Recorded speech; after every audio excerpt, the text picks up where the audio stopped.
혹시 마이크 켜도 될까요? 너무 가까워서 좀 어색하긴 한데. 반갑습니다. 소주잔 하나. 저 GS 건설 계셨었죠? 처음에는 LG건설에 입사했고요. 음. 저 다니면서 이제 이름이 바뀌었습니다. 그래서 처음에 들어왔을 때는 그 경영 본부에서 있었고요. 그래서 계속 일하다가 이제 입사 몇 년에 하셨어요? 2002년에 했습니다. 이제 6년 일하다가 제가 애널리스트가 됐죠. 그게 그럼 2008년? 2007년입니다. 글로벌 금융위기 바로 전에. 네, 동양증권 애널리스트로 시작을 했고요. 그다음에 이제 증권사를 4군데 다녔죠. 어디 다녔어요? 동양증권, 한화증권, 현대차증권, 마지막에 미래에셋증권. 그 주로 하셨던 게 그러니까 저 부동산 사실 부동산 애널리스트는 없어요. 건설이죠? 건설. 네, 건설업을 건설업. 분석했고, 그러면서 이제 자연스럽게 부동산을 리서치할 수밖에 없죠. 왜냐면 건설회사들이 부동산에서 돈을 버니까. 그럼 그만두신 게 언제예요? 작년 2023년 5월에 그만뒀습니다. 아 그런 거예요? 네, 1년이 좀 넘었죠. 그럼 풀이 되신 게 얼마 안 됐군요. 네. 그러면 여기저기 방송 나오고 하셨던 건 그 전 아닌가요? 그 전부터 조금씩 나왔는데 뭐 제약이 좀 있었죠. 아무래도 회사 안에 있었으니까 좀 제약이 있었고 그래서 그렇게 많이 나오진 않았고. 전 되게 오래전부터 본 것 같아서 한참 되신 줄 알았어요. 하고 싶은 일도 좀 있었습니다. 어떤? 이제 두 가지가 저한테 좀 충격으로 다가왔는데, 첫 번째는 집값이 막 오르면서 이것 때문에 한국에 여러 가지 문제가 생겼잖아요. 뭐 사회적으로도 벼락거지다 뭐 이런 말들이 횡행하면서 아 이거 한국에서 부동산에 대해서 뭔가 좀 제대로 분석하고 그리고 리서치할 사람이 필요하지 않느냐, 그런 생각이 좀 들었고요. 두 번째는 집값이 급등하는데 다주택자는 집을 팔고 무주택자들이 빚을 내서 집을 사요. 그러면서 쉽게 말해서 영끌 막 이런 것들이 많았잖아요. 그런 것들 보면서 아 이게 정보의 비대칭성이 굉장히 크구나, 대한민국에서. 특히 부동산과 관련해서 한국의 부동산의 정보를 제공해주는 그런 일종의 소스를 보면 이해관계자들이 대부분이거든요. 뭐 건설회사가 만든 단체라든가 아니면 정부의 단체라든가 아니면 뭐 건설사에 있는 사람들 또는 부동산 학과의 교수들, 사실 이해관계자들이죠. 이해관계자들이 이해에 따라서 시장을 분석하고 얘기하고 그런 것들에 따라서 사람들이 또 무리하게 행동하고 빚을 내서 높은 집값에 높은 가격의 집을 사고. 놀란 게 20년 전에 전문가가 지금도 전문가로 똑같은 얘기를 하고 있어요. 그래서 아 이거 부동산이 대한민국에서 굉장히 중요한데 그걸 제대로 분석하고 또 정보의 비대칭성을 줄일 수 있는 그런 단체, 사람이 없는 거 아닌가. 그래서 지금 그걸 하고 싶다. 그렇죠. 네. 그러니까 소비자라고 불러야 되나? 하여간 뭐 이 주택시장을 구성하는 여러 이제 이해관계자 중에 어떻게 보면 일반인들, 그러니까 집을 사던 아니면 임차로 들어가든 뭐 일반인들의 입장에서 일반인들이 필요한 정보를 주는 단체라기에는 없는 것 같아요. 맞습니다. 그러니까 저는 그게 뭐 가끔 어떤 분들이 저한테 이제 한쪽에 치우쳤다는 말을 하는데 전 그게 균형이라고 보거든요. 그러니까 누구 입장에서 시장을 바라보는. 그러니까 지금의 시장은 건설사나 다주택자, 정부 입장에서 시장을 보죠. 그래서 계속 공급 부족 얘기를 하는 거예요. 근데 저는 무주택자 입장에서 시장을 바라보고, 예를 들어서 이런 거죠. 위원님 뭐냐면 가격이 오르면 시장이 좋아진다고 얘기합니다. 모두 다요. 근데 그건 시장이 좋아지는 게 아니죠. 무주택자 입장에서 시장이 나빠지는 거죠. 근데 너무나 자연스럽게 한국에서는 통용이 돼요. 이제 그걸 좀 바꿔보고 싶었어요. 잘 보니까 그냥 있는 그대로의 사실을 얘기하고 제가 배운 시장을 분석하고 리서치하는 것만 얘기해도 이제 다른 거예요. 그러니까 제가 막 의도를 갖고 뭔가를 하지 않아도. 근데 그게 쉽게 말해서 돈이 안 되는 일아닌가요? 돈이 안 되죠. 그러니까 아무도 안 하는 거 아닐까요? 돈이 안 되죠. 그래서 제가 제일 처음에 사실 홈페이지를 열어서 무료로 리서치 서비스를 제공했어요. 처음에는 사실은 메일링을 서비스했어요. 원하는 사람한테. 근데 너무 많은 거예요. 한 5만 명 이상을 메일을 보내야 되는데 개인이 불가능하더라고요. 제가 돈 무료로 보내드렸는데 그래서 이제 홈페이지를 만들어서 거기에서 가입해서 그럼 거기에 올려 있는 걸 글을 봐라. 그것도 이제 무료였거든요. 그래서 한 8만 명까지 갔는데 중요한 건 그렇게 무료로 하니까 안 봐요. 사람들이. 그 점에 대해서 좀 충격을 받았어요. 그래서 이제 지금은 좀 다른 방식을 강구하고 있는데 어쨌든 제가 추구하는 건 정보의 전달하고 리서치를 할 때 레포트를 통해서 한다. 그러니까 글을 통해서 전달한다. 전 유튜브를 하지 않거든요. 개인 유튜브가 없습니다. 네. 개인 유튜브를 하지 않고 어디를 출연은 하지만 제가 개인 유튜브를 하시고 전 글을 써서 보고서를 통해서 얘기하고 그리고 그걸 많은 분들이 읽고 이렇게 퍼지고 이런 걸 이제 추구하고 싶은데요. 어떻게 하면 효과적으로 될까? 근데 쉽게 말해서 벌이는 안 되죠. 왜 영상은 안 하시는 거예요? 유튜브는 왜 안 하시는 거예요? 유튜브를 하면 구독자 수의 일종의 그렇죠. 그래서 그렇게 되면 자극적이 되고 왜냐면 제가 시장을 제대로 볼 수 있는 눈이 점점 없어질 것 같아요. 왜냐하면 예를 들어서 제가 오늘 막 부동산 가격 폭락 얘기를 했는데 구독자 수가 그러니까 엄청나게 봤어요. 뷰가 막 10만, 50만이 봤습니다. 그러면 제가 이건 계속 폭락한다고 해야겠구나. 이러면 돌아올 수 없는 강을 건너는 거잖아요. 이제 그거는 하고 싶지 않더라고요. 네, 그런 차원에서는 이제 대신 다른 유튜브 채널에 나가면 제가 같은 내용을 계속 할 수 있으니까 확장성은 있고 대신 제가 이걸 다른 내용을 통해서 계속 강화하지 않아도 되니까. 훌륭한 선택이신 것 같습니다. 근데 이제 어려운 게 있죠. 왜냐하면 근데 저는 사람들이 글을 읽었으면 하는 바람을 갖고 있는데 잘 안 읽죠. 네, 근데 저는 희망을 갖고 있거든요. 왜냐하면 돈이 되는 글은 읽어요. 그러니까 저는 가능성을 지금도 보고 있거든요. 실제로 많은 분들이 글을 읽었고 앞으로도 돈이 되는 글은 읽을 수 있다.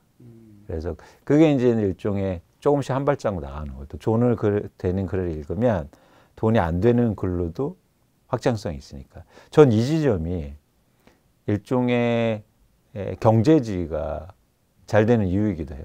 이유라고 생각해요. 그러니까 돈이 되는 얘기를 통해서 돈 안 되는 얘기를 확장하잖아요. 근데 이제 잘못된 방향으로 확장되는 거죠. 이제 경제지, 보수지들이 많으니까. 이제 저는 조금 더 제가 회사 그만두고 계속 일을 하고 글을 쓰면서 어떤 생각도 좀 욕심을 내보냐면 제가 이걸 통해서 일종의 진보적 경제지를 만들고 싶은 욕심도 갖고 있습니다. 한국엔 그게 없잖아요. 없죠. 네, 그래서 순수하게 진보적 경제지를 만들 수 있는. 그러니까 쉽게 말하면 경제지의 한겨레가 되고 싶어요. 네, 그래서 제일 큰 목표는 그겁니다. 문제는 그것도 역시 돈이 안 된다는 거죠. 아니 돈 될 수 있다. 왜냐면 돈을 다루니까. 네, 그리고 경제를 얘기하니까. 경제를 제대로 얘기하니까. 그렇죠. 그리고 제대로 보면 돈이 될 수 있거든요. 쉽게 말해서 지금 제가 막 이게 부동산 가격이 떨어진다 얘기하는 게 돈이 안 되지 않습니다. 엄청나게 큰 돈이죠. 왜냐하면 비싼 집에 만약 안 사면 나중에 싸게 사면 사람들이 돈을 벌었다고 생각할 테니까 그게 쌓이고 쌓일수록 돈이 되는 거거든요. 그러니까 결국엔 경제는 돈하고 연결되어 있는데 거기에 제대로 된 정보와 비대칭성을 줄여서 나아가면 충분히 돈 되는 일종의 미디어가 될 수 있다. 그리고 그런 뭐랄까요? 그런 일종의 사업이 될 수 있다고 보고 있죠. 그럼 들어가 볼까요? 네. 지금 부동산 시장의 개황을 한번 좀 짚어볼까요? 어떻습니까? 전체적으로 흐름을 좀 보실 필요가 있는데 2015년부터 서울의 아파트를 중심으로 해서 전체적으로 가격이 상승했는데 GDP 성장률 수준의 상승 속도였어요. 그러다가 2019년부터 가격이 급등하기 시작합니다. 그 원인은 2019년과 20년도에 투자 수요가 시장에 급증하기 시작해요. 일종의 갭 투자가. 그러면서 수요가 증가해서 가격이 급등했죠. 그러다가 2021년도에 집값의 고점을 딱 찍습니다. 그때는 흥미롭게도 거래량이 줄면서 가격이 올라요. 그건 뭐냐면 수요 증가가 원인이 아니라 공급 감소예요. 어떤 공급이 감소했냐면 집을 갖고 있는 사람들이 안 팔았어요. 그러면서 집값이 급등했죠. 더 오를 거라고 보고. 그렇죠. 그런데 흥미롭게도 2021년도가 우리나라 집값의 지금까지 보면 고점이었습니다. 그 이후로 2022년과 23년도에 집값은 하락세를 보였고요. 그러다가 이제 올해 1월부터 다시 가격이 상승하고 거래량이 증가하고 있죠. 추세는 오르고 있는데 절대 가격을 2022년 1월하고 비교해 보면 아직 그 수준까지는 못 갔더라고요. 그것도 굉장히 중요한 신호인데요. 대부분의 아파트들이 그 고점을 넘어가면 이거는 이제 이 기술적 분석이라고 하는데 그러면 이제 추세적으로 상승할 수도 있거든요. 쉽게 말해서 매물이 줄 수도 있어요. 그래서 다시 가격이 상승하는 공급이 줄어서. 그런데 전 그렇게 보지 않습니다. 왜냐하면 수요가 충분하지 않아요. 그러면 다시 그만큼 못 오르고 어느 정도 올랐다가 다시 하락할 가능성이 높겠죠. 박상우 장관도 추세적 상승은 아니라고 본다고 했던데 같은 건가요? 어떻게 보세요?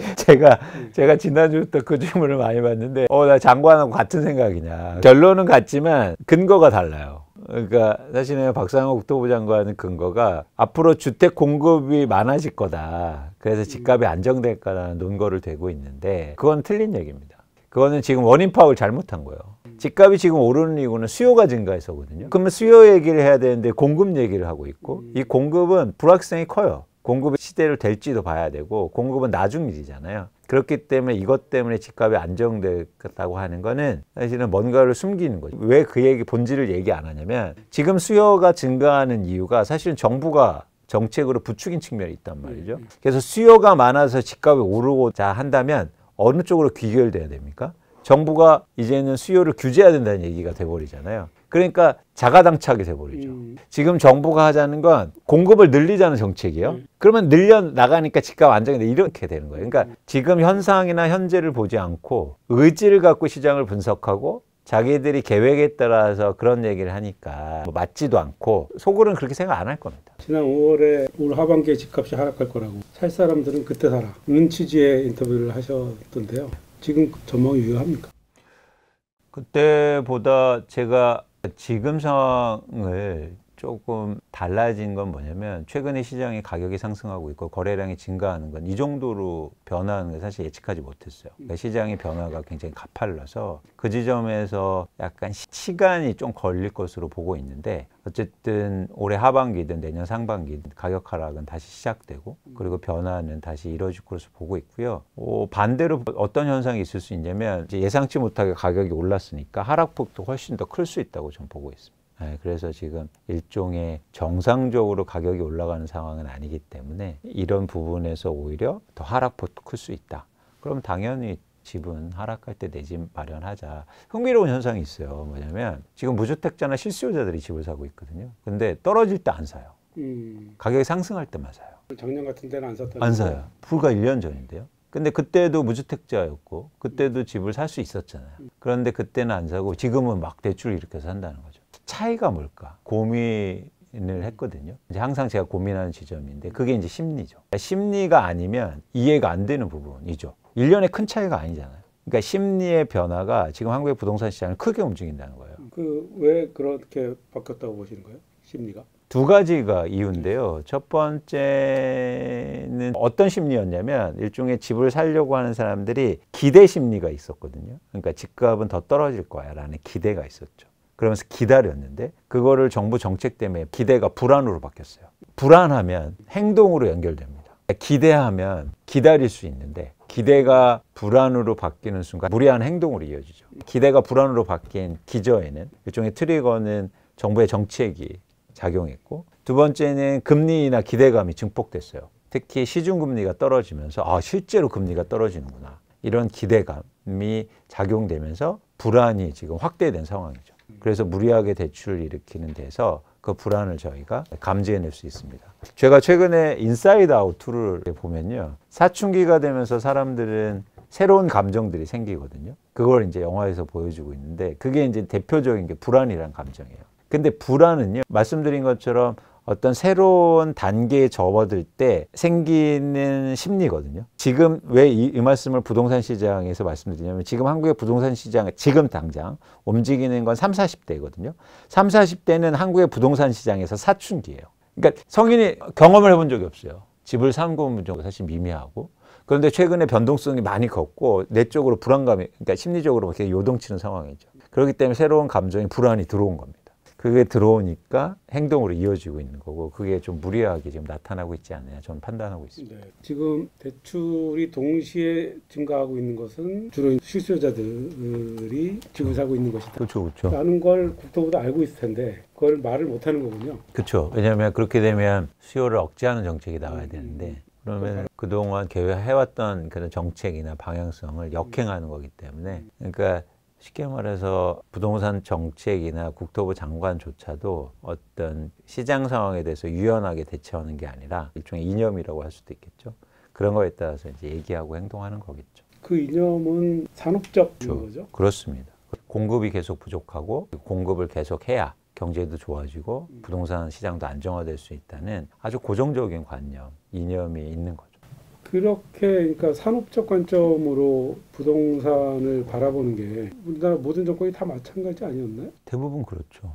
맞습니다. 그러니까 잘 보면 올해 1분기에도 GDP 성장률이 좋게 나왔거든요. 근데 그 기조에 보면 컸죠. 네, 맞습니다. 그러니까 그것처럼 단기에 영향을 미치니까 그러니까 쉽게 정책을 산업으로 해석할 수밖에 없고 또 이해관계가 또 많지 않습니까? 그런 것들을 문제 무시할 수 없고 또 관행적으로 예를 들어서 지금 박상호 장관도 20년 전에 국토부에서 주택 정책을 총괄하던 이었고 계속 반복되는 거거든요. 그러니까 변화가 없는 거죠. 그러면 2009년하고 여러 가지 면에서 비슷하다라고. 맞습니다. 전체적으로 시장의 흐름을 보면 2009년하고 굉장히 유사한 측면이 있어요. 그러니까 제가 지금 2024년은 바로 직전에 가격이 하락했죠. 그 하락하기 직전에 가격이 급등했죠. 이제 가격만 보면 2009년도 똑같거든요. 2009년 전에 2008년에 가격이 급락했고요. 그 다음에 2006년과 2007년도에 가격이 급등했습니다. 가격이 급등하고 급락하고 그 다음에 가격이 오르는 그 구간이거든요. 근데 2009년도만 보면 이 오르는 게 결국에는 10개월에 그친 일시적인 현상이었고 그 뒤로 거의 3, 4년간 집값이 하락했거든요. 저는 이 시기하고 유사하게 보고 있습니다. 그러니까 두 가지 이유 때문인데요. 첫 번째는 지금 시장을 변동시키는, 즉 가격이 하락했다가 시장 가격을 올리고 있는 수요가 그때하고 똑같이 실수요자라는 거예요. 실수요자인데 어떤 수요다? 대출을 일으키면서 사는 수요. 그러니까 이게 지속 가능성이 없다라는 거고, 두 번째는 뭐냐면 투자자들이 시장에 안 들어온다는 거예요. 결국에는 부동산이라는 자산의 독특한 특성이 뭐냐면 쓰면서 투자가 가능한 거의 유일한 자산이에요. 그렇죠? 그래서 실수요자가 있고 투자 수요가 있는데 실수요는 한계가 있어요. 그러니까 가격이 오르면 기본적으로 수요는 줄게 돼 있고 또 하나는 뭐냐면 대출을 계속 해줘야 됩니다. 근데 그러긴 불가능하잖아요. 그래서 실수요는 일시적으로 변화를 일으키지만 지속적인 변화를 못 일으켜요. 근데 투자자가 시장에 들어오면요, 가격을 올리면서 삽니다. 이게 독특한 지점인데 가격이 오르면 원래 수요는 감소해야 되는데 투자 수요는 가격이 상승할수록 증가해요. 그렇기 때문에 이 투자 수요가 무서운데 투자 수요가 지금 시장에 들어오지 않고 있어요. 2009년도에 똑같았고. 그러면 이 수요가 지속 가능성이 없다는 거죠. 결국에는 수요가 가격을 결정하거든요. 그래서 우리가 수요를 분석해야 되는데 수요 관점에서 보면 실수요가 시장을 움직이는 거, 투자 수요가 증가할 가능성이 적은 거를 볼 때 2009년하고 유사하게 시장을 판단하고 있는 겁니다. 2009년과 다른 점도 있다면서요? 다른 점이 있어요. 뭐냐면 건설 회사들이 이렇게 주택 공급하는 게 달라요. 그때는 미분양 아파트가 거의 뭐 한 15만 채 정도 있었고요. 지금은 미분양 아파트가 7만 채예요. 그러니까 미분양 아파트가 줄어 있죠. 즉 재고 자산이 그때가 훨씬 많았어요. 그런데 여기 우리 지금 뭘 갖고 있냐면 땅을 갖고 있어요. 땅을 거의 200조 원 들고 있거든요. 좀 달라진 점이죠. 그게 PF인가요? 아니면? PF입니다. 또 하나 다른 점은 정책이 어떻게 변화할지는 좀 봐야겠지만 정책이 그나마 그때는 눈치를 좀 봤어요. 쉽게 말해서 너무 풀어주면 이게 뭐 좀 반대가 너 클 거 아냐? 뭐 예를 들어서 무주택자들이 반대하거나 이럴 수 있다는 눈치를 좀 보거든요. 그래서 종부세 완화라든가 아니면 양도세라든가 이런 부분, 특히 부자 감세에 대해서 눈치를 보거든요. 근데 지금 눈치를 전혀 안 봐요. 그럼 지금 정부가 노리는 것은 이렇게 실수요자 위주로 해서 대출을 일으켜서라도 부동산 시장을 다시 불을 붙여서 가수요가 들어오는 상태까지 가는 게 정부가 본 그림일까요? 저는 그 의도를 정확하게 파악하기엔 되게 힘들었거든요. 근데 이번에 스트레스 DSR 규제를 2달 연기하면서 명확하게 알았어요. 지금 윤석열 정부가 부동산 시장에서 뭘 원하는지. 거기에 뭐라고 나와 있냐면 부동산 PF 연착률이라는 단어를 씁니다. 그러니까 지금의 부동산 정책은 모두 다 거기에 포커스가 맞춰져 있어요. 그러니까 부동산 문제를 해결해야 된다. 그러면 이 해결하는 방식은 2가지거든요. 하나는 뭐냐면 구조조정을 하거나, 두 번째는 뭐냐면 이 쉽게 말해서 기업이 갖고 있는 빚을 개인이 떠안게 하면 됩니다. 그러면 이제 후자를 선택한 거예요. 그러니까 내가 보니까 이거 도저히 해결이 안 돼. 구조조정이 안 돼. 실력도 없어. 그럼 결국엔 개인을 통해서 이 문제를 해결하는 방법밖에 없겠구나. 그러면 개인들한테 계속 집값도, 개인이 집을 사게 하려면 아까 말씀드린 것처럼 불안하게 만들어야 되잖아요. 그럼 집값이 올라야 되잖아요. 집값이 올라서 그 문제를 해결하고, 그리고 대출을 많이 해줄게. 그래서 대출을 받아서 집을 사. 그럼 이 문제가 해결될 수 있다는 거죠. 그래서 명확하게 목적의식이 있는 것 같아요. 흥미롭게도 근데 여기에 금융기관도 동조하고 있죠. 왜냐하면 금융기관도 요즘 흥미로운 현상은 개인들이 대출을 일으키잖아요. 가계대출을. 그래서 부동산을 사면 지금 가장 큰 문제는 금융기관이, 특히 은행이요. 이 문제를 떠안아야 돼요.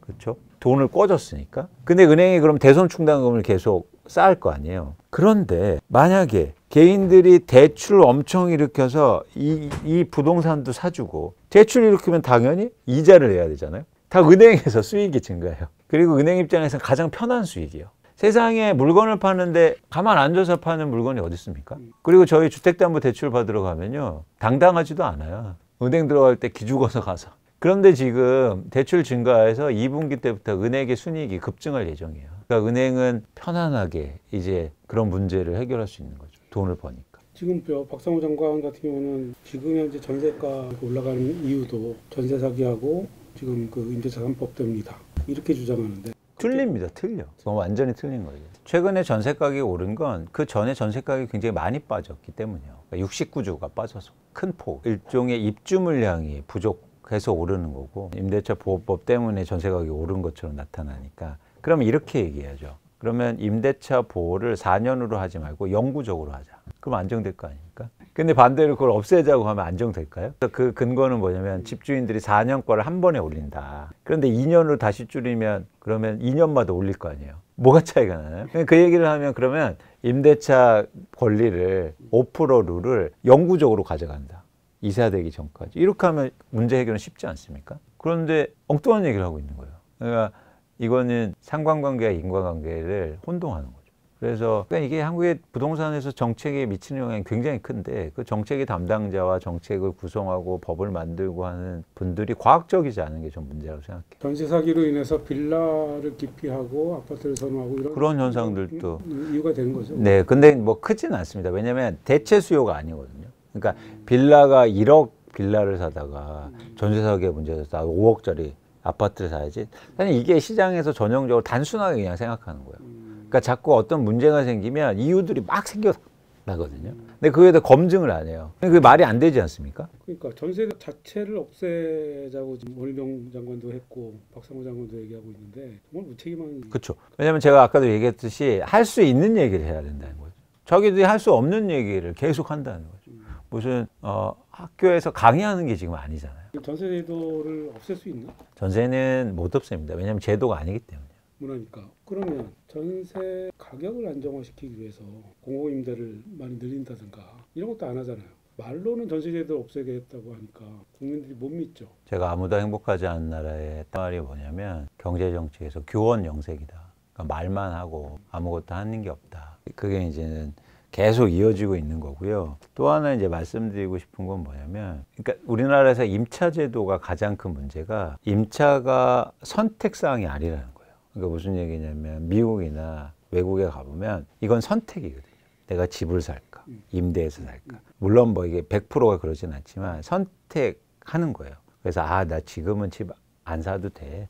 우리 임대해서 삽시다. 이런 선택. 근데 우리는 이게 선택이 아니에요. 어쩔 수 없이 임대를 사는 쪽으로 점점 더 가버리고 있다는 거죠. 그래서 그러면 왜 이게 이렇게 됐냐면 임차권에 대한 보장이 잘 안 되기 때문입니다. 그러니까 이거 원래부터도 이렇게, 그러니까 집주인과 세입자가 이런 관계잖아요. 그러면 이게 대등한 관계나 선택 관계가 되면 이걸 끌어올려 줘야 되잖아요.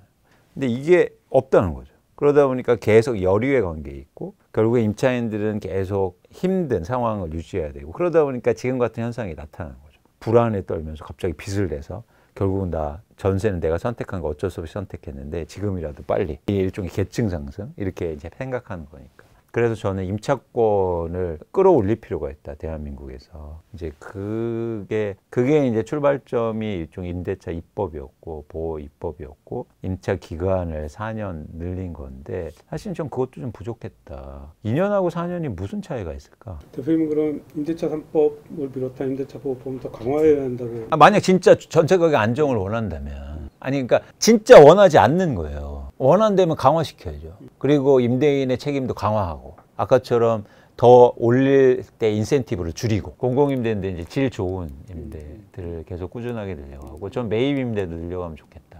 좀 장기적인 차원에서 정부 주도의 공공주택을 계속 확보해 나가면 그래서 정부가 주인이면 전세금이 안 오를 거 아닙니까? 시장이라는 얘기를 자꾸 하잖아요. 그래서 시장에 맡겨놔라. 근데 여기서 중요한 건 정부도 굉장히 중요한 시장의 주체거든요. 우리는 기업과 시장을 동일시하게 여겨요.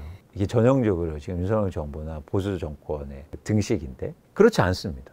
시장이라는 건 가계기업 정부가 같이 활동하는 공간이에요.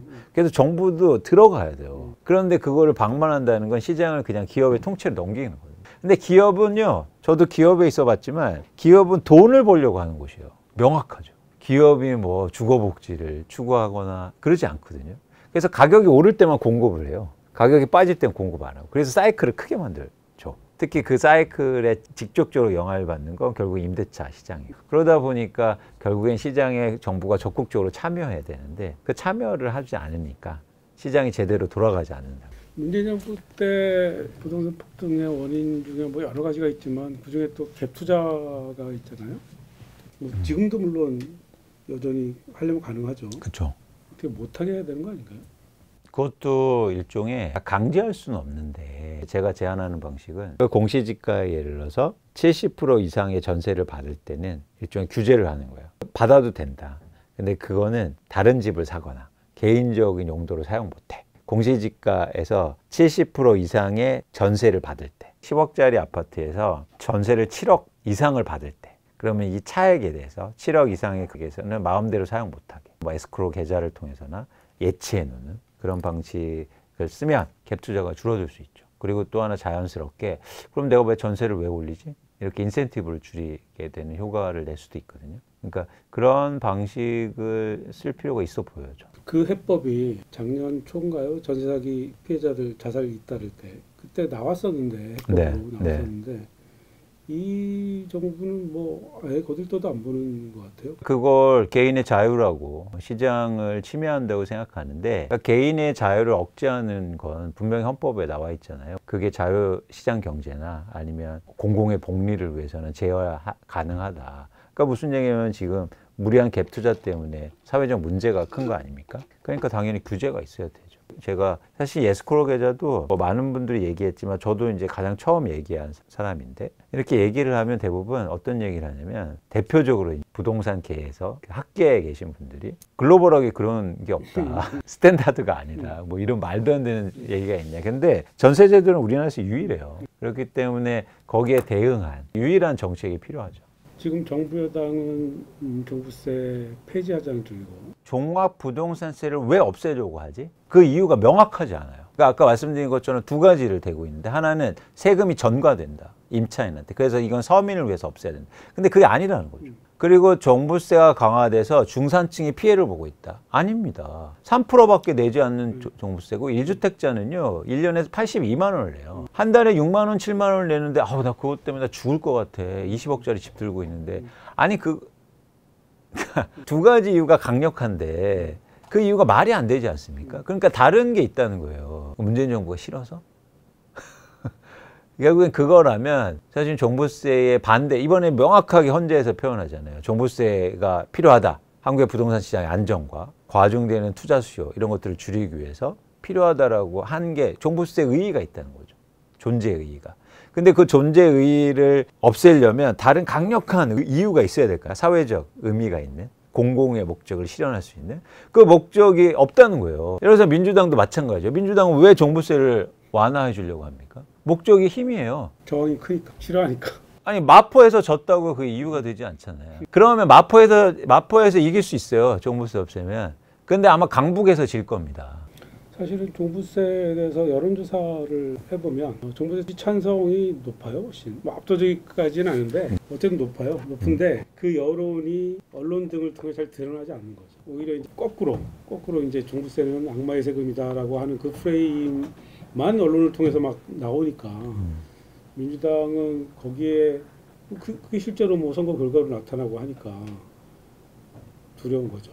저는 종부세가 가진 우리나라에서 종부세가 가진 상징성이 저는 대단하다고 보고 있거든요. 그런 일종의 불로소득에 대해서 우리 사회가 한번 사회적 합의를 통해서 불로소득에 대해서 일종의 세금을 부과한 거고 그리고 그 지점에서는 사실은 일종의 부동산과 관련해서도 뭔가 사회적 합의를 통해서 이루어지는 전 결실이라고 보고 있거든요. 그게 없앤다는 건 앞으로 계속 부동산 투자하고 투기하자. 그리고 그런 상징 체계를 없앤다는 건 굉장히 큰 문제라고 생각해요. 두려워하지 말고 용기를 가졌으면 좋겠다. 그러니까 정치인들이 부동산에 관해서 그래야 세상을 바꿀 수 있다. 그래서 저는 노무현 대통령을 높게 사는 거죠. 그 용기를 가지셨으니까. 그게 비록 시장의 안정을 크게 일으키지 못했지만 그럼에도 불구하고 그 용기를 가졌다는 자체가 놀랍고 그런 것들을 계속 이어받아야 되는데 그런 상징 체계도 지금 없애려고 하니까 사실 저는 아쉽고 뭐 검찰개혁이나 사실 이런 부분 중요하죠. 중요한데 그만큼 더 중요한 게 부동산 개혁이거든요. 반드시 이 문제는 해결해야 미래가 대한민국의 미래가 있다고 저는 보고 있습니다.